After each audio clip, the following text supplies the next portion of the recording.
بسم اللہ الرحمن الرحیم لقد جاءكم رسول من أنفسكم عزيز عليه ما عنتم حريص عليكم بالمؤمنين رؤوف رحيم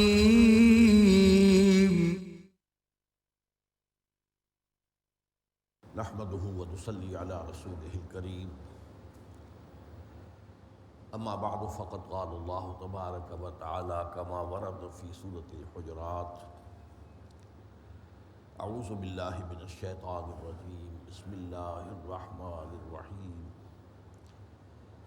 قالت الاعراب آمنا قل لم تؤمنوا ولكن قولوا اسلمنا ولما يدخل الإيمان في قلوبكم وإن تطيعوا الله ورسوله لا يلدكم من أعمالكم شيئا إن الله غفور رحيم صدق الله العظيم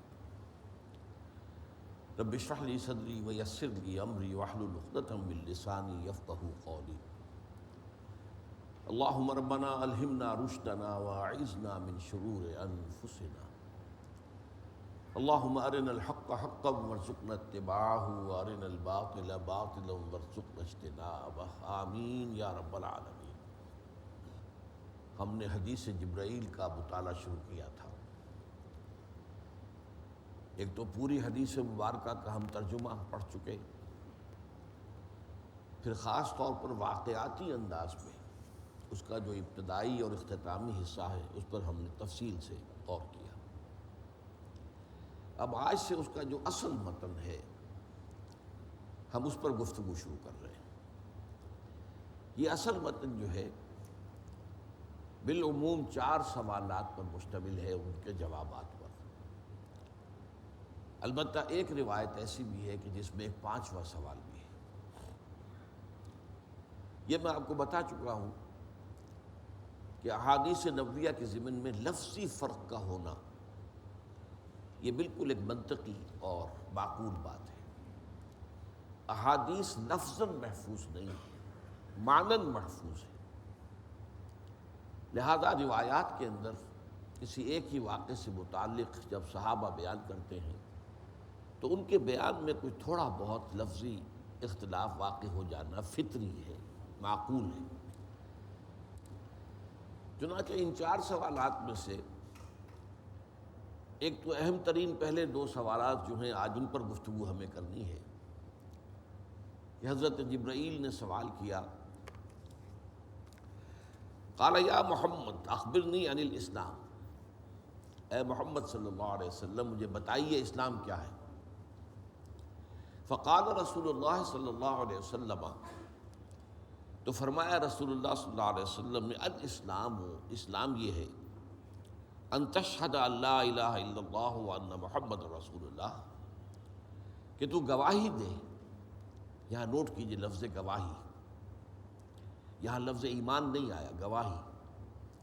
اور گواہی جو ہے وربل ٹیسٹیمنی، وربل اٹیسٹیشن، شہادت۔ وتشہد ان لا الہ الا اللہ وان محمد رسول اللہ، تو گواہی دے، ٹیسٹیفائی کرے کہ اللہ کے سوا کوئی معبود نہیں اور محمد اس کے رسول ہیں صلی اللہ علیہ وسلم۔ وتقیم الصلاۃ، اور تو نماز قائم کرے، وتؤتی الزکوٰۃ، اور زکوٰۃ ادا کرے، وتصوم رمضان، اور رمضان مبارک کے روزے رکھے، وتحج البیت ان استطعت الیہ سبیلا، اور حج کرے بیت اللہ کا اگر تجھے اس کے سفر کی مقدرت حاصل ہو، اس کے وسائل و ذرائع تمہارے پاس موجود ہیں۔ قال صدقت، حضرت جبرائیل نے فرمایا یا کہا آپ نے سچ کہا۔ فعجبنا لہ، حضرت عمر فرماتے ہیں رضی اللہ تعالیٰ عنہ کہ ہمیں بڑا تعجب ہوا کہ یہ کیسا آدمی ہے، یسألہ ویصدقہ، سوال بھی کرتا ہے اور تصدیق کرتا ہے، گویا کہ پہلے سے اس کے علم میں جواب موجود تھا۔ بلکہ میں نے آپ کو بتایا تھا اس سے تو کچھ اندازہ ہوتا ہے کہ یہ تو استاذ کا انداز ہوتا ہے کہ وہ شاگرد سے سوال کرتا ہے اور پھر سوال اگر جواب صحیح مل جائے تو شاباش کہتا ہے۔ بہرحال قال فاخبرنی عن الایمان، اس کے بعد انہوں نے سوال کیا اب مجھے ایمان کے بارے میں بتائیے۔ قال ان تؤمن باللہ وملائکتہ وکتبہ ورسلہ، اب یہاں لفظ ایمان آ رہا ہے کہ تو یقین رکھے، تصدیق کرے دل سے اللہ کی، اس کی ذات و صفات کی، اس کے فرشتوں کی، اس کی کتابوں کی، اس کے رسولوں کی، والیوم الآخر، اور قیامت کے دن کی، وتؤمن بالقدر خیرہ وشرہ، اور تو ایمان رکھے تقدیر پر، اس کے بھلے پر بھی برے پر بھی۔ قال صدقت، تو حضرت جبرائیل نے پھر کہا آپ نے صحیح کہا ہے۔ اب یہ متن ہے جو مسلم شریف کی روایت ہے اور جس کے راوی حضرت عمر ہے۔ اب سب سے پہلے تو میں آپ کو یہ بتا دوں کہ جو میں نے آپ کو بتایا یہ کن کن صحابہ سے مروی ہے، ان میں سے ایک جو روایت حضرت عبداللہ ابن عمر سے ہے رضی اللہ تعالیٰ عنہما، اس میں پہلا سوال ہے ایمان کے بارے میں، دوسرا ہے اسلام کے بارے میں۔ باقی تمام روایات اس پر متفق ہیں کہ پہلا سوال اسلام کے بارے میں اور دوسرا ایمان کے بارے میں۔ اب بقیہ روایات میں سے میں سمجھتا ہوں کہ سب سے اہم جس کا کہ ایک تقابلی مطالعہ ہو جانا چاہیے روایت حضرت عمر کے ساتھ، وہ حضرت عبداللہ ابن عباس رضی اللہ تعالیٰ عنہما سے ہے۔ وہ بھی فقہاء صحابہ میں سے ہیں حضرت عمر کے مانند رضی اللہ تعالیٰ عنہ، اور وہ قرآن مجید کے بہت بڑے عالم مانے گئے ہیں، اور حضور کی خاص ایک دعا ان کے لیے تھی، اللہم فقہہ فی الدین وعلمہ التاویل، اے اللہ اس نوجوان کو دین کا تفقہ عطا فرما، گہرا فہم، اور قرآن کی تعویل، ایک ہے تفسیر ایک ہے تعویل۔ تفسیر ہوتی ہے لفظ لفظ کے معنی کرنا، ان کا ربط بیان کرنا، اور تعویل ہوتی ہے اس کے مضمون کو پہچان لینا کہ اصل میں سیاق و سباق جو ہے وہ کس مضمون پر دلالت کر رہا ہے۔ تو فقہ فی الدین وعلمہ التاویل۔ اب ان کی روایت میں لفظی فرق دیکھیے، انہوں نے کہا، ان کی روایت ہے حدثنی بالاسلام، وہاں اخبرنی ہے یا حدثنی ہے، کہ حضرت جبرائیل پوچھ رہے ہیں مجھے بتائیے اسلام کے بارے میں۔ قال الاسلام ان تسلم وجهك للہ، حضور نے فرمایا اسلام یہ ہے کہ تو اپنے چہرے کو اللہ کے سامنے جھکا دے، سر تسلیم خم کر دے۔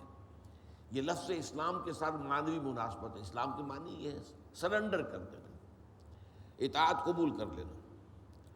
وَتَشْهَدَ أَن لَّا إِلَٰهَ إِلَّا اللَّهُ وَحْدَهُ لَا شَرِيكَ لَهُ، تو گواہی دے اس بات کی کہ اللہ کے سوا کوئی معبود نہیں، اس کا کوئی شریک نہیں، وَأَنَّ مُحَمَّدًا عَبْدُهُ وَرَسُولُهُ، اور یہ کہ محمد صلی اللہ علیہ وسلم اللہ کے رسول اور بندے ہیں۔ اب یہاں آپ نوٹ کیجئے، عبادات کا ذکر نہیں ہے، نماز روزہ حج و زکوٰۃ کا ذکر نہیں ہے، لیکن اس سے پہلے جو الفاظ آ گئے وہ بہت جامع آ گئے۔ اپنا چہرہ اللہ کے سامنے جھکا دینا، اب اس میں ظاہر بات ہے کہ شامل تو یہ ساری چیزیں ہو جائیں گی، لیکن ڈیفینیشن کے اندر یہاں نوٹ کرنے کے قابل ہے کہ یہاں نماز روزہ حج و زکوٰۃ کا ذکر نہیں ہے۔ اس پر تفصیل سے بعد میں بات کروں گا۔ قال، اس پر جبرائیل نے کہا، اذا فعلت ذلك فانا مسلم، کہ نبی بتائیے میں یہ کام اگر کر دوں جو آپ نے بتائے ہیں تو پھر میں مسلمان شمار کیا جاؤں گا۔ قال اذا فعلت ذلك فقد اسلمت، تو حضور نے فرمایا ہاں جب تم یہ شرائط پوری کر دو تو تم گویا کہ اسلام لے آئے۔ اس کے بعد وہ کہتے ہیں فحدثنی مل ایمان، اب مجھے بتائیے ایمان کیا ہے۔ قال الایمان ان تؤمن باللہ والیوم الآخر والملائکۃ والکتاب والنبیین وتؤمن بالموت وبالحیاۃ بعد الموت وتؤمن بالجنۃ والنار والحساب والمیزان وتؤمن بالقدر کلہ خیرہ وشرہ۔ اب یہاں ایمانیات کی بہت تفصیل آئی ہے۔ ایمان یہ ہے کہ تو ایمان لائے اللہ پر، قیامت کے دن پر، فرشتوں پر، کتابوں پر، نبیوں پر، اور تو موت پر یقین رکھے اور موت کے بعد کی زندگی پر یقین رکھے، اور تو جنت اور دوزخ اور حساب اور میزان ان سب کو مانے، وَتُؤْمِنُ بِالْقَدْرِ كُلِّهِ خَيْرِهِ وَشَرِّهِ، اور تقدیر پر ایمان رکھے کہ اس کا خیر ہو یا شر اللہ ہی کی طرف سے۔ قَالَ فَإِذَا فَعَلْتُ ذَلِكَ فَقَدْ آمَنْتُ، اب سوال کرتے ہیں حضرت جبرائیل، اگر میں یہ کر دوں تو پھر گویا کہ میں مومن ہو جاؤں گا، میرا ایمان اللہ کیا قبول ہوگا؟ قَالَ فَإِذَا فَعَلْتَ ذَلِكَ فَقَدْ آمَنْتَ، ہاں اگر تم یہ کر دو تو پھر تم ایمان لے آئے۔ اب یہ جو فرق و تفاوت سامنے آ رہا ہے، اس کو ذہن میں رکھیے کہ ایسنس میں فرق نہیں ہے، لیکن یہ کہ الفاظ کے اندر فرق ہے، اور اس میں جو سب سے زیادہ مقبول ترین روایت ہے وہ حضرت عمر سے ہے رضی اللہ تعالی عنہ، جو ہم نے تفصیل سے پچھلی مرتبہ جس کا پورا ترجمہ پڑھا ہے۔ اب یہاں پر جو اسلام اور ایمان کے مابین جو بحث پیدا ہوتی ہے، اسلام کیا ہے، ایمان کیا ہے، دونوں مرتبہ سوال تو یہی ہے۔ اس میں چند موٹی موٹی باتیں جو ہیں وہ جان لینی چاہیے۔ بعض باتوں کا ذکر میں اس سے پہلے کر چکا ہوں، اس کا اعادہ ضروری ہے۔ نمبر ایک یہ کہ یہ قرآن مجید میں یہ دونوں الفاظ مترادفات کے طور پر استعمال ہوئے، مسلم مومن، مومن مسلم۔ اسلام کا تعلق انسان کے ظاہری اعمال سے ہے، ایمان کا تعلق قلبی یقین سے ہے۔ اب جس شخص کو یہ دونوں حاصل ہوں، عمل میں اسلام کی پابندی، شریعت کی پابندی، اور دل میں اللہ پر اور تمام ایمانی جو ہیں امور ایمانیہ ان پر یقین، تو اب اسے مسلم کہہ لو، مومن کہہ لو۔ Call the rose by any name, it will smell as sweet۔ گلاب کے پھول کو نام کوئی بھی دے دو، اس کی خوشبو تو وہی رہے گی۔ اسی طرح اس میں اس کو مسلم اور مومن کہہ دینے میں کوئی فرق واقع نہیں ہوتا۔ پھر دوسرا اصول میں نے آپ کو یہ بتایا تھا کہ یہ چند ان جوڑوں میں سے ہے اصطلاحات کے، ایک جوڑا یہ ہے اسلام اور ایمان، ایک ہے نبی اور رسول۔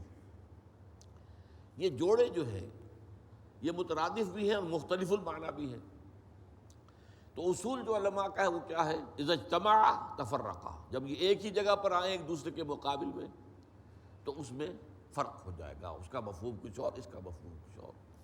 وَإِذَا تَفَرَّقَ، اور مختلف متفرق مقامات پر ذکر ہو رہا ہو تو ان کا مفہوم تقریباً ایک کا مترادف ہو گیا۔ اب ایک بات نوٹ کیجئے، قرآن کا تعلق جو ہے، اسلام کا تعلق ظاہر سے میں نے عرض کیا، اور ایمان کا تعلق باطن سے۔ اور دوسری طرف ہم ایک بات یہ کہہ سکیں گے کہ اسلام کا تعلق اس دنیا سے ہے۔ اس دنیا میں کسی کا مسلمان سمجھا جانا، اس کا دار و مدار اسلام پر ہے، ایمان پر نہیں ہے۔ کیوں؟ ایمان تو ایک قلبی حقیقت ہے، اس کو کیسے ویریفائی کریں گے آپ؟ بہت اہم نکتہ یہ ہے، کسی کے ایمان کا یا مومن نہ ہونے کا فیصلہ اس دنیا میں ہم نہیں کر سکتے۔ انڈیویجول عمومی باتیں کہی جا سکتی ہیں، جس میں یہ چیزیں ہوں وہ مومن ہے، جس میں یہ چیزیں ہوں وہ مومن نہیں ہے، یہ عمومی طور پر، جس میں یہ اوصاف ہوں وہ منافق ہے وغیرہ وغیرہ، عمومی انداز میں۔ لیکن معین طور پر ہم کسی کو نہیں کہہ سکتے، اس لیے کہ اسلام کا تعلق اس دنیا سے ہے، اور اس میں اصل بنیاد شہادت ہے، تشہدہ۔ چنانچہ حضرت عبداللہ ابن عباس کی روایت میں تو ہے ہی صرف شہادت، نماز، روزہ، حج اور زکوٰۃ کا ذکر بھی نہیں۔ اس لیے کہ ظاہر بات ہے، ایک شخص ابھی ہندو ہے اور وہ کلمہ پڑھتا ہے، مسلمان تو ہو گیا، ابھی نماز تو وہ سیکھے گا، پڑھے گا، یا وقت آئے گا تب پڑھے گا، نماز تو نہیں پڑھی اس نے ابھی رمضان آئے گا تو روزے رکھے گا یا نہیں رکھے گا یہ پتہ چلے گا، لیکن اس وقت وہ مسلمان صرف کلمہ شہادت کی بنیاد پر ہے۔ تو ان دی فائنل انالیسس بات جو ہے اسلام کی، وہ شہادت کے اوپر مبنی ہے، ٹیسٹیفائی کرنا، اٹیسٹ کرنا، I testify that there is no God except Allah and that Muhammad sallallahu alaihi wasallam is his bondsman and messenger۔ یہ جو ٹیسٹی منی ہے یہ اسلام کی جڑ و بنیاد ہے۔ کسی کو مسلمان سمجھنا اس پر اس کا دار و مدار ہے۔ ہاں، کوئی شخص ہمارے سامنے آتا ہے اور وہ کہتا ہے اشہد ان لا الہ الا اللہ واشہد ان محمد رسول اللہ، ہم یہ نہیں کہہ سکتے کہ تو مسلمان نہیں ہے، تو مومن نہیں ہے، چاہے قرائن موجود ہوں، سرکمسٹانشل ایویڈنس نظر آ رہا ہو، تب بھی نہیں کہہ سکتے۔ یہ بات اچھی طرح نوٹ کر لیجیے، اس لیے کہ دار و مدار قول۔ ہاں بعد میں اگر معلوم ہوا کہ یہ بدبخت تو قرآن کو تو مانتا ہی نہیں، تو اس کی تکفیر کی جائے گی۔ اب یہ علیحدہ فینومینن ہو جائے گا جب یہ معلوم ہوا کہ ضروریات دین میں سے کسی چیز کو نہیں مانتا۔ اشہد ان لا الہ الا اللہ و اشہد ان محمد رسول اللہ میں تو قرآن کا ذکر تو نہیں ہے۔ جب ہمیں اور کچھ معلوم اس کے بارے میں نہیں ہے اور یہ شہادت ہے، تو ہم یہ نہیں کہہ سکتے کہ تم مومن نہیں ہو، ہم کافر نہیں کہہ سکتے۔ ہاں اس کے بعد سیکنڈریلی اگر علم میں آتا ہے کہ اس کے یقینیات کے اندر بھی، ایمانیات کے اندر بھی کوئی اہم ترین چیز جو ہے وہ ساقط ہے، ختم نبوت کا قائل نہیں ہے، نبوت کے اجراء کا قائل ہے، اب اس کی تکفیر کی جائے گی۔ اور یہ اتنا اہم واقعہ ہے، نوٹ کیجئے کہ اس پر قرآن مجید کی ایک آیت بھی ہے، سورہ نساء آیت نمبر 94۔ ہوتا کیا تھا کہ جب مسلمان مجاہدین باہر نکلتے تھے جہاد کے لیے، اب کہیں پر کوئی شخص آیا میرا، اس نے کہا السلام علیکم ورحمۃ اللہ وبرکاتہ، گویا کہ اس نے اپنا اسلام ظاہر کیا کہ میں مسلمان ہوں۔ اب یہاں انہیں خیال آ رہا ہے کہ اس کے پاس بڑا مال ہے، ہم کہہ دیں نہیں تم ایسے ہی ہمیں دھوکہ دینے کے لیے کہہ رہے ہو کہ میں مسلمان ہوں، مومن نہیں ہو تم۔ اس کو روک دیا گیا۔ یا ایھا الذین آمنوا اذا ضربتم فی سبیل اللہ فتبینوا ولا تقولوا لمن القی الیکم السلام لست مؤمنا۔ اہل ایمان جب تم اللہ کی راہ میں نکلو تو دیکھو تحقیق کر لیا کرو، اور کسی ایسے شخص کو جو تمہارے سامنے سلامتی پیش کرے، اسلام پیش کرے یا تمہیں سلام کرے، اسے تم یہ ہرگز نہیں کہہ سکتے کہ تم مومن نہیں۔ اس لیے کہ اس ایمان کا اسلام کا دار و مدار جو ہے، جو قانونی ایمان ہے، اس کا دار و مدار وہ تو در حقیقت شہادت پر ہے، زبان پر ہے، قول پر ہے۔ اسی طرح ایک واقعہ بہت اہم تھا جو پیش آ گیا۔ حضرت اسامہ ابن زید رضی اللہ تعالی عنہما حضور کو بہت چہیتے اور لاڈلے تھے، پوتوں کے وارث تھے، اس لیے کہ ان کے والد کو زید ابن حارثہ کو، وہ غلام تھے، حضور نے انہیں آزاد کیا اور اپنا بیٹا بنا لیا، منہ بولا بیٹا۔ بعد میں جب سورہ احزاب کے اندر آیت اتری کہ یہ منہ بولا رشتہ جو ہے یہ کوئی معنی اللہ کی کتاب میں نہیں رکھتا، کوئی اس کی حقیقت نہیں ہے، دوبارہ وہ سلسلہ ختم ہو گیا۔ لوگ کہتے تھے زید ابن محمد، لیکن صلی اللہ علیہ وسلم دوبارہ جو ہے زید ابن حارثہ رہ گئے، ان کے بیٹے ہیں یہ اسامہ۔ تو حضور کو بہت محبت تھی ان سے۔ ان کا ایک پیش آ گیا مقابلہ ایک کافر سے، ایک جنگ کے دوران، ایک مشرک سے۔ اس مشرک نے جب دیکھا کہ اب میں بے بس ہو گیا ہوں، اب میں ان کے گویا کہ رحم و کرم پر ہوں، اس نے کلمہ شہادت پڑھ دیا، اشہد ان لا الہ الا اللہ و اشہد ان محمد رسول اللہ۔ حضرت اسامہ نے یہ سمجھا یہ جان بچانے کا حیلہ کیا اس نے۔ اب دیکھیے میں نے کہا تھا سرکمسٹانشل ایویڈنس موجود ہے، لیکن اس کے باوجود حضرت اسامہ نے جب تلوار چلا دی اور سر قلم کر دیا تو پھر خود انہیں دغدغہ دل میں پیدا ہوا، یا بعد میں حضور کو یہ اطلاع ملی اور انہوں نے طلب کیا اور جواب طلبی کی، بہرحال جس شکل میں بھی ہو، تو حضور نے انتہائی ناراضگی کا معاملہ کیا۔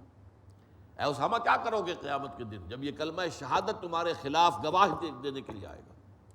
میرے ہوتے ہوئے تلوار چل گئی اسامہ کی، تو کلمہ شہادت تو ڈھال ہے، اس سے وہ ایک مسلمان کو جو حقوق دنیا میں ہوتے ہیں وہ سارے اس سے حاصل ہو جائیں گے جب کہ اس نے کلمہ شہادت پڑھا ہے۔ جیسا کہ میں نے عرض کیا، البتہ بعد میں اگر معلوم ہو کوئی اور بات علم میں آئے، اس کی بنا پر کوئی فیصلہ کیا جائے، وہ بالکل مختلف بات ہوگی، لیکن اور کچھ معلوم نہیں ہے تو محض کلمہ شہادت اسلام کی شرط کو پورا کرتا ہے۔ یہ حدیث جو ہے یہ سنن ابی داؤد کی ہے، جس کو میں نے ابھی آپ کے سامنے پہ بیان کیا۔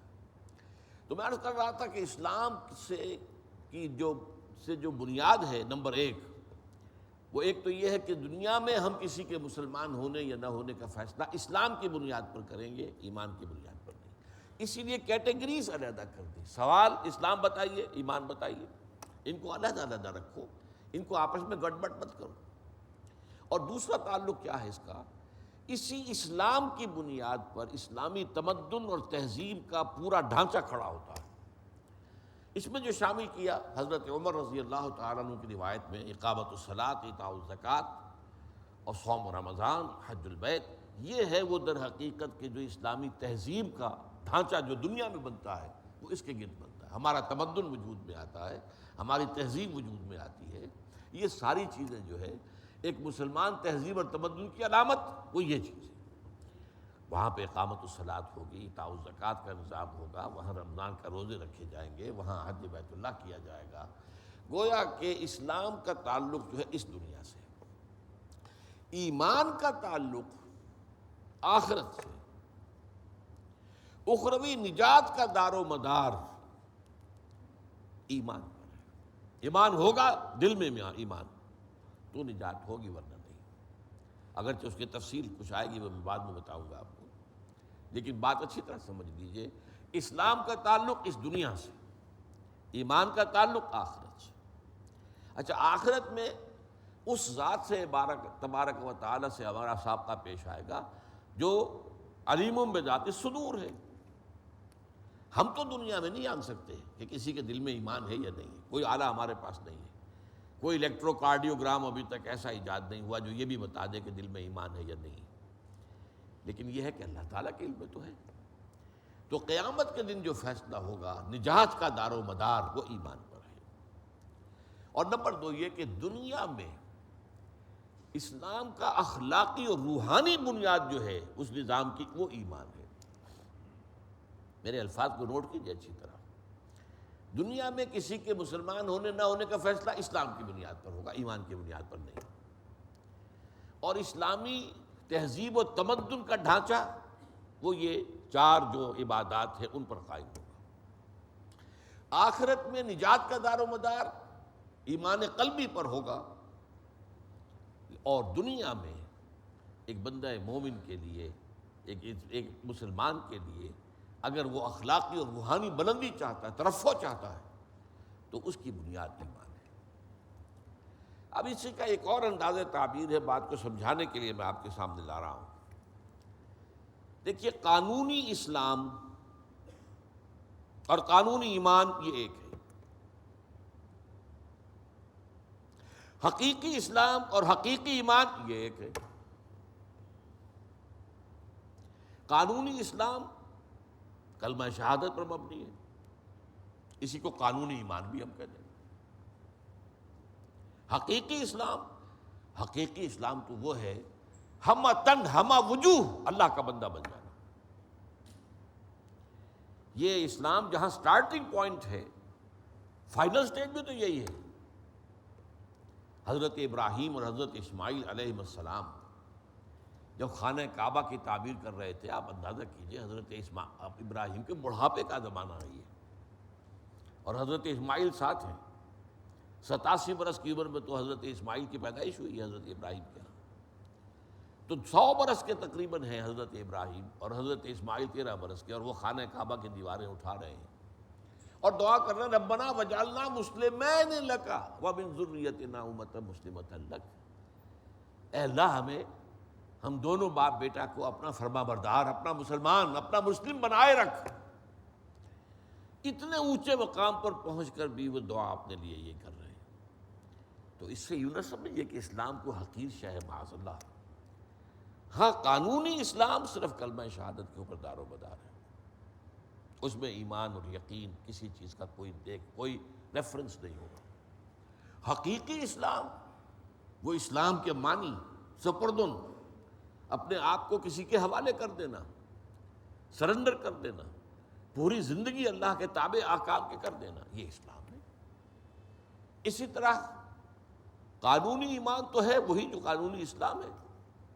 اس لیے ابھی میں نے آیت آپ کو سنا دی سورہ نساء کی، وہ شخص جو تمہارے سامنے اپنے آپ کو مسلمان کی حیثیت سے پیش کر رہا ہے، تم نہیں کہہ سکتے لست مومنا، تم مومن نہیں ہو۔ یہاں ایمان کا لفظ کس لیے آ رہا؟ وہ قانونی ایمان، قانونی اسلام کے لیے لفظ ایمان آ رہا ہے، لست مومنا۔ اور حقیقت ایمان کیا ہے؟ وہ یقین ہے، دل میں پیدا ہو جانا۔ ایمان کے لفظی معنی ہے تصدیق، لیکن ایمان کے بعد جب با یا لام کا لفظ آتا ہے، حرف آتا ہے، آمنا بہی، آمنا لہو، اس میں ایک قلبی تصدیق، ایک یقین والی تصدیق، ایک تصدیق سرسری ہوتی ہے. کسی نے آ کر کوئی خبر دی، آپ نے کہا ٹھیک ہے، آپ نے نفی نہیں کی. ایک یہ ہے کہ آپ نے انکار کیا، نہیں تم غلط کہہ رہے ہو. لیکن یہ کہ آپ نے انکار نہیں کیا. ایک دوسری تصدیق یہ کہ قلب کی گہرائی سے اس کی بات پر یقین کیا، یہ ایمان ہوگا. ایمان بے، اسی لیے ایمان باللہ، آمنت باللہ و ملائکتہ و کتبہ، حرف با کے ساتھ ہمیشہ آئے گا. ولیکن البر من آمن باللہ والیوم الآخر والملائکۃ والکتاب والنبیین. آمن الرسول بما انزل الیہ من ربہ والمؤمنون. یہ ہے یقین. اس یقین کے ضمن میں دونوں روایتوں میں ایک کے اندر اجمال ہے، دوسری میں تفصیل ہے. باقی یہ ایمان جو ہے تو قانونی اسلام اور قانونی ایمان یہ ایک ہی ہے. حقیقی اسلام اور حقیقی ایمان یہ بھی ایک ہی ہے. جب ایمان دل کی گہرائیوں میں جاگزیں ہو جائے، راسخ ہو جائے، تو ظاہر بات ہے اعمال کیا ہوں گے. پھر کیسے ممکن ہے کہ اللہ تعالیٰ کے کسی حکم کی خلاف ورزی ہو، اللہ تعالیٰ کے کسی فرمان سے کوئی سرتابی کی جائے. اب یہاں دیکھیے، یہی اصل میں اصطلاحات کے علیحدہ علیحدہ نہ سمجھنے سے مغالطے واقع ہوتے ہیں. سورہ نساء اور سورہ مائدہ کی آیات میں نے اس سے پہلے ان کا حوالہ دیا تھا. وہاں دو ایمانوں کا ذکر ہے، وہ قانونی ایمان، حقیقی ایمان. دو ایمانوں کا ذکر ہے. یا ایھا الذین آمنوا آمنوا باللہ ورسولہ والکتاب الذی نزل علی رسولہ والکتاب الذی انزل من قبل. اے ایمان والو، ایمان لاؤ اللہ پر اور اس کے رسول پر صلی اللہ علیہ وسلم، اور اس کتاب پر جو اس نے اپنے رسول پر نازل کی، اور اس کتاب پر جو کہ پہلے نازل کی تھی. اب یہاں کیا بات ہو رہی ہے؟ اے ایمان والو، ایمان لاؤ. دو ایمان ہو گئے. قانونی ایمان تو تمہیں حاصل ہو چکا ہے. تم نے کلمہ شہادت پڑھا تو تم نے مان لیا، زبان سے ٹیسٹیفائی کیا. تم نے کہا آمنت باللہ کما ہوا باسمائہ و صفاتہ و قبلت جمیع احکامہ اقرار باللسان و تصدیق بالقلب. تم قانونی مومن تو ہو گئے. اب حقیقی ایمان لاؤ. یہی معاملہ سورہ مائدہ کی آیت کا ہے. لیس علی الذین آمنوا وعملوا الصالحات جناح فیما طعموا اذا ما اتقوا وآمنوا وعملوا الصالحات ثم اتقوا وآمنوا ثم اتقوا واحسنوا واللہ یحب المحسنین. وہ لوگ جو ایمان اور عمل صالح پر کاربند رہے، انہوں نے جو کچھ کھایا پیا کسی چیز کی حرمت کا آخری حکم آنے سے پہلے، اس پر کوئی مواخذہ نہیں ہوگا.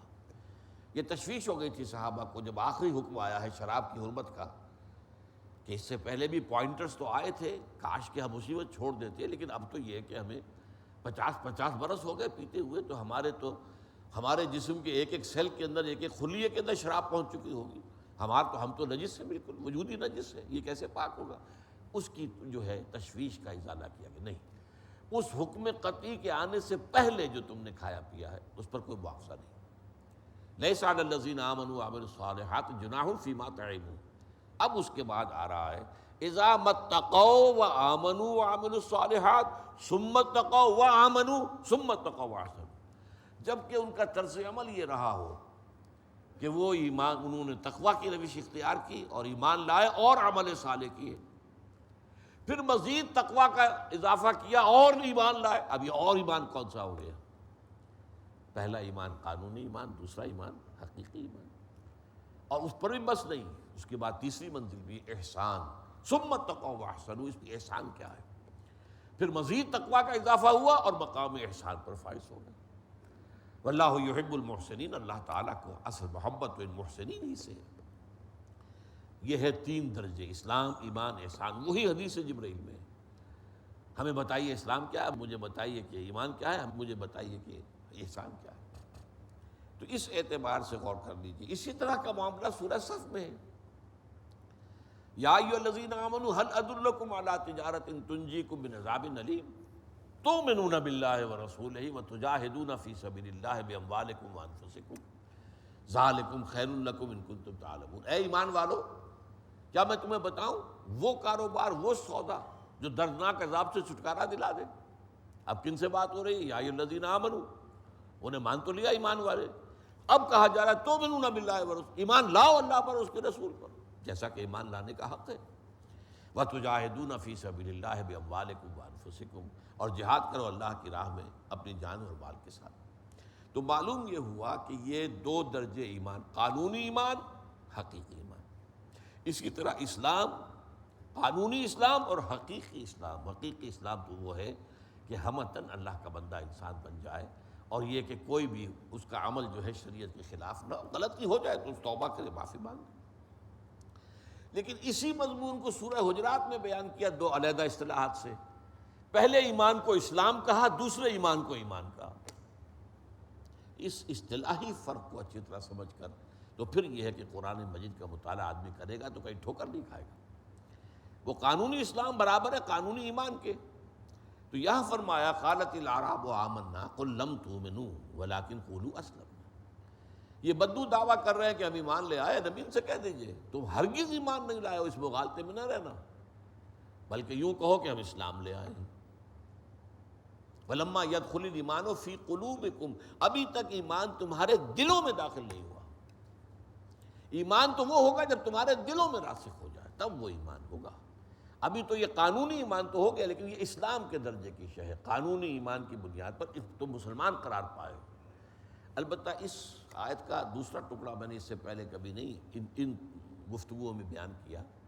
وَإِن تُطِيعُوا اللَّهَ وَرَسُولَهُ لَا يَلِدْكُم مِّنْ أَعْمَالِكُمْ شَيْئًا، اور اگر تم اللہ اور اس کے رسول کی اطاعت کرتے رہو تو اللہ تمہارے اعمال میں سے ہرگز کچھ کم نہیں کرے گا۔ یہ ایک عجیب بات سامنے آتی ہے، ان کے ایمان کی نفی مطلق، لم تؤمنوا، تم ہرگز ایمان نہیں لائے ہو، وَلَمَّا يَدْخُلُ الْإِيمَانُ فِي قُلُوبِكُمْ، ابھی تک ایمان تمہارے دلوں میں داخل نہیں ہوا، لیکن انہیں مسلمان مانا جا رہا ہے اور ساتھ ہی ان کے اعمال کو قبول کیا جا رہا ہے۔ اکثر لوگوں کو اس میں دھوکہ ہوا ہے کہ اس میں جو جن کا ذکر ہو رہا ہے وہ منافق ہیں۔ میں کہتا ہوں ہرگز نہیں، منافق کا تو کوئی عمل قبول ہی نہیں، یہ منافق نہیں ہے، یہ محض اسلام، بغیر ایمان کے اسلام۔ اس بات کو بہت خوبصورتی کے ساتھ امام ابن تیمیہ نے اپنی کتاب الایمان کے اندر بیان کیا ہے۔ اسلام بغیر ایمان، یعنی ایمان کے بغیر بھی اسلام ہو سکتا ہے، اور یہ وہی ہے کہ جو شخص ابھی جو ہے اسلام لایا ہے، اب ظاہر بات ہے کہ وہ مسلمان تو ہو گیا ہے، اب ایمان اس کے دلوں میں راسخ ہوا نہیں ہوا، کب ہوا، یہ تو بالکل دوسری بات ہے۔ یا جیسے ہمارا معاملہ ہے کہ ہم پیدا ہو گئے اور ہمیں داہنے کان میں اذان سنا دی گئی، بائیں میں اقامت پڑھی گئی، اب ذرا بھی ہم 2-2.5 سال کے بھی ہوئے تو اپنے ماں باپ کو نماز پڑھتے دیکھ کر کھڑے ہو گئے، ساتھ یہ کچھ جو ہے سجدے کر رہے ہیں، اب 5-7 برس کے ہوئے نماز شروع کی، اب یہ جو ہے اسلام تو آ گیا۔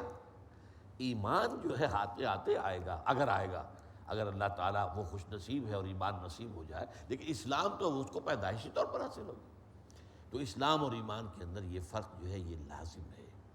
یہی بات تھی وہ بدو کی جن سے کہا جا رہا کہ تم ایمان نہیں لائے، یہ کون تھے؟ یہ جو حضور صلی اللہ علیہ وسلم کی حیات طیبہ کے آخری دور میں، فتح مکہ کے بھی بعد اور اس کے بعد جو ہے غزوہ تبوک کے بھی بعد، اس کے بعد جب وہ آیت نازل ہو گئی کہ دیکھو اب مشرکین کے ساتھ اہل ایمان کا کوئی معاہدہ نہیں ہے، سارے معاہدے ختم، 4 مہینے کی مہلت ہے، یہ مشرکین عرب میں سے کوئی ایمان نہیں لائے گا تو قتل کر دیا جائے گا۔ یہ ہے پہلی 6 آیات ہے سورہ توبہ کی، یہ سخت ترین آیات ہے قرآن مجید کی۔ اسی لیے اس سورہ توبہ کے شروع میں آیت بسم اللہ نہیں ہے، اور اس کی ایک تعویل یہ کی گئی ہے کہ یہ سورت تلوار ہاتھ میں لے کر نازل ہوئی ہے، اور آیت بسم اللہ میں تو اللہ تعالیٰ کے اسماء گرامی الرحمن الرحیم ہے، بسم اللہ الرحمن الرحیم۔ یہاں اللہ تعالیٰ کی شان رحمانیت کا ظہور نہیں ہو رہا، اللہ کے جلال کا ظہور ہو رہا ہے، لہذا یہاں آیت بسم اللہ نہیں ہے، تو یہاں پر اعلان کیا گیا، اور وہ اس لیے کہ حضور کی اصل بعثت جو ہے بنیادی طور پر وہ بنی اسماعیل کے لیے تھی، عرب کے لیے تھی، اور یہ اللہ کا قاعدہ اور قانون رہا، جس قوم کی طرف معین طور پر رسول بھیج دیا جائے وہ ایمان نہیں لاتی تھی تو برباد کر دی جاتی تھی، ختم کر دی جاتی تھی۔ قوم نوح ہلاک کی گئی، قوم ہود ہلاک کی گئی، قوم صالح ہلاک کی گئی، قوم شعیب ہلاک کی گئی، سدوم عمورہ کی بستیاں تباہ کی گئی، آل فرعون ہلاک کیے گئے۔ اس اصول کے تحت هو الذی بعث فی الامیین رسولا منہم، چونکہ امیین عرب جو تھے حضور انہی میں سے تھے اور ان پر اتمام حجت آپ کے ذریعے سے ہو گیا، اب وہ اگر ایمان نہیں لاتے تو ان کو تہہ تہہ کر دیا جائے۔ اس چیلنج کے بعد کچھ لوگ تو ایسے نکلے جو عرب چھوڑ کر چلے گئے، ایمان نہیں لائے، لیکن جان بچانے کے لیے انہوں نے اب ہجرت کی، اور کچھ کیا اکثریت نے اسلام قبول کر لیا. ٹھیک ہے، اب جنہوں نے اسلام قبول کیا ان میں یقیناً ایسے بھی ہوں گے جنہوں نے خلوص دل سے کیا ہو، ان میں ایسے بھی ہوں گے کہ جنہوں نے منافقت سے کیا ہو کہ ٹھیک ہے اب تو کوئی مجبوری ہے، ایمان لے آؤ، جان بچاؤ، پھر دیکھیں گے، پھر کوئی موقع دیکھیں گے تو سر اٹھائیں گے، پھر کوئی کاؤنٹر ریولوشن لانے کی کوشش کریں گے جیسے کہ بعد میں ہوئی. اور کچھ ہو سکتے ہیں بین نہ تو بدنیتی تھی کہ منافق کہے جائیں، اور نہ واقعی دل میں ایمان آیا تھا کہ مومن قرار دیے جائیں، تو نہ مومن نہ منافق، بلکہ ایک درمیانی معاملہ، وہ اسلام جو بغیر ایمان کے. اس آیت کا جو ہے یہ اہم پہلو، اہم ترین پہلو ہے. اب اس وقت سوچئے کہ اصل میں امت اسلامیہ، امت مسلمہ کی عظیم اکثریت کی جو اصل گمراہی کیا ہے، وہ قانونی اسلام اور حقیقی ایمان کو ایک سمجھ بیٹھے. جب ہم مسلمان ہیں تو مومن ہیں، بھئی یہی تو حماقت ہے. مسلمان ہونا اور شے ہے، از عشق تاب صبوری ہزار فرسنگ است. مسلمان ہونا اور ہے، مومن ہونا اور ہے. لیکن مغالطہ کیا ہے کہ ہم چونکہ قانوناً مسلمان ہیں لہذا مومن ہیں. یہ جو ہے مغالطہ، ساری ہماری بے عملی، بد عملی، اس کا سبب یہ ہے. اور اس کے اوپر تشویش کیوں نہیں ہوتی کہ ہم بہرحال کلمہ گو ہیں، ہم مسلمان تو ہیں، کلمے کی بنیاد پر اسلام ہے. جب ہم مسلمان ہیں تو ہمارے ساتھ جو بھی اللہ تعالیٰ نے قرآن مجید میں اہل ایمان کے ساتھ جو وعدے کیے وہ پورے ہوں گے. یہ ہے مغالطہ. اب نوٹ کر لیجئے، قانونی اسلام، قانونی ایمان، حقیقی اسلام، حقیقی ایمان. لیکن قانونی اسلام کا تعلق حقیقی ایمان کے ساتھ جوڑ دینا یہ غلط ہے. قانونی اسلام کا تعلق قانونی ایمان کے ساتھ جوڑے گا، حقیقی ایمان کے ساتھ. مغالطہ پھر سمجھ لیجئے کہ اس وقت امت کی عظیم اکثریت کے گمراہی کا اصل سبب کیا ہے کہ ہم نے قانونی اسلام کو یا قانونی ایمان کو حقیقی ایمان سمجھ لیا. حالانکہ قرآن مجید میں جو وعدے بھی اہل ایمان کے ساتھ ہیں وہ حقیقی مومنین کے ساتھ ہیں، قلبی مومن، یقین والے مومن. پھر اس ایمان کے اثرات و ثمرات اور آثار مختلف جگہوں پر بیان کیے گئے، جن میں کہ سب سے زیادہ کمپریہنسو ڈیفینیشن جو ہے وہ اسی سورہ حجرات کی اگلی آیت ہے. انما المؤمنون الذین آمنوا باللہ ورسولہ ثم لم یرتابوا. مومن تو صرف وہ ہیں جو ایمان لائے اللہ پر، اس کے رسول پر، پھر شک میں ہرگز نہیں پڑے، یقین کی کیفیت. وجاہدوا باموالہم وانفسہم فی سبیل اللہ، اور انہوں نے جہاد کیا اپنے جانوں اور مالوں کے ساتھ اللہ کی راہ میں. اولئک ھم الصادقون، صرف یہ لوگ سچے ہیں. اب میں آپ کے سامنے ایک اجمالی سا نقشہ رکھنا چاہتا ہوں کہ جو کلامی بحثیں ہمارے ہاں ہوئی ہیں، 1400 برس ہم آرام سے تو نہیں بیٹھے رہے نا، بحث و تبحیث اور آخر منطق کا استعمال کرنا، بال کی کھال اتارنا، یہ سارا کام ہی ہمارے یہاں ہوا ہے. تو اقرار باللسان، تصدیق بالقلب اور عمل صالح، یہ تین چیزیں لازم و ملزوم ہیں یا نہیں؟ اس سوال پر بڑی بحثیں، بڑے مباحثے، بڑے مناظرے، بڑے علمی مارکے جو ہوئے ہیں، اور بڑی بڑی عجیب عجیب رائے بھی سامنے آئی. مثلا نمبر 1 کرامیہ ایک طبقہ تھا، آج کل تو نہیں ہے کہیں، لیکن اگرچہ ہمارا عمل جو ہے انہی سے ملتا جلتا ہے، لیکن اس نام سے کوئی فرقہ موجود نہیں ہے. ان کے نزدیک ان کا موقف یہ تھا کہ محض اقرار باللسان سے نجات ہو جائے گی اور کسی شے کا کوئی سوال نہیں. ہو تب بھی ٹھیک، نہ ہو تب بھی ٹھیک، کوئی عمل اچھا ہو تب بھی اچھا، نہ ہو تو کوئی بات نہیں، صرف اقرار سے. اب ان کا یہ معاملہ ایک حدیث کی بنیاد پر ہو گیا. اگر آپ مجموعہ حدیث کو سامنے رکھنے کی بجائے ایک حدیث لے لیں گے تو پھر اتنی بڑی ٹھوکر انسان کھائے گا. حدیث جو ہے یہ حضرت ابو ذر رضی اللہ تعالیٰ عنہ سے مروی ہے اور بخاری شریف کی روایت ہے کہ حضور نے ارشاد فرمایا: ما من احد قال لا الہ الا اللہ ثم مات علی ذلک الا دخل الجنہ. کوئی شخص ایسا نہیں ہے جو کہے لا الہ الا اللہ پھر اسی پر اس کی موت واقع ہو جائے مگر یہ کہ وہ جنت میں داخل ہوگا. حضرت ابو ذر فرماتے، میں نے کہا وَإِن زَنَا وَإِن سَرَقَ. حضور یہ آپ کیا فرما رہے ہیں؟ چاہے اس شخص نے زنا کیا ہو یا چوری کی ہو، فرمایا ہاں وَإِن زَنَا وَإِن سَرَقَ، چاہے اس نے زنا کیا ہو چاہے چوری کی ہو۔ پھر سوال کیا وَإِن زَنَا وَإِن سَرَقَ، فرمایا ہاں وَإِن زَنَا وَإِن سَرَقَ، 3 دفعہ، علی رغم انف ابی ذر، ابو ذر کو ہی پسند ہو یا نہ ہو، علی رغم اس کے، اللہ کا معاملہ یہی ہے۔ اب اس ایک حدیث کو لے کر تو کرابیہ پہنچ گئے۔ دوسرا ایک قول یہ ہے کہ اصل شے جو ہے وہ صرف تصدیق قلبی ہے، زبان سے اقرار بھی لازم نہیں ہے۔ بعض حالات تو ایسے ہو سکتے ہیں جن میں یہ بات صحیح ہو، چنانچہ قرآن مجید میں سورہ مومن میں جو ایک مومن شخص جو آل فرعون میں سے تھا، رجل مومن من آل فرعون یکتم ایمانہ، جو اپنے ایمان کو چھپائے ہوئے تھا، اس نے اعلان نہیں کیا تھا آل فرعون میں سے، درباریوں میں سے، بڑے سرداروں میں سے۔ لیکن جب فرعون نے اپنے دربار میں یہ مسئلہ رکھا کہ اب بس موسیٰ کو قتل کر دینا چاہیے، آپ مجھے اجازت دیجئے، پرمٹ می، اب یہاں پہ اصل میں ایک پورا پس منظر ہے کہ ہوتے ہوتے صورتحال جو ہے ایسی ہو گئی تھی کہ وہ جو فرعون جو ہے، جو سمجھتا تھا کہ میں تو مالک الملک ہوں اور میں تو قادر مطلق ہوں، وہ بھی محسوس کر رہا تھا کہ اب اگر میں نے موسیٰ کے خلاف کوئی قدم اٹھایا تو ہو سکتا ہے کوئی بلوا ہو جائے، کوئی جو ہے فساد پیدا ہو جائے، کوئی جو ہے ہنگامہ پیدا ہو جائے، لہذا پہلے وہ رکھ رہا ہے کہ تم ذرا مجھے اجازت دو، اقتل موسیٰ، ضروری اقتل موسیٰ، مجھے اجازت دو، پرمٹ میں کہ میں قتل کروں۔ اس موقع پر وہ آل فرعون میں سے جو مومن تھے، یکتم ایمان، ابھی تک ایمان چھپایا ہوا تھا، اب وہ کھڑے ہوئے، انہوں نے جو دھواں دار تقریر کی ہے اور جو بلاغت اور فصاحت کا ایک اعلیٰ ترین نمونہ ہے، اور نوٹ کر لیجئے میرے الفاظ، قرآن مجید میں کسی نبی اور رسول کی بھی کوئی تقریر اتنی مفصل نقل نہیں ہوئی ہے جتنی اس رجل مومن من آل فرعون کی۔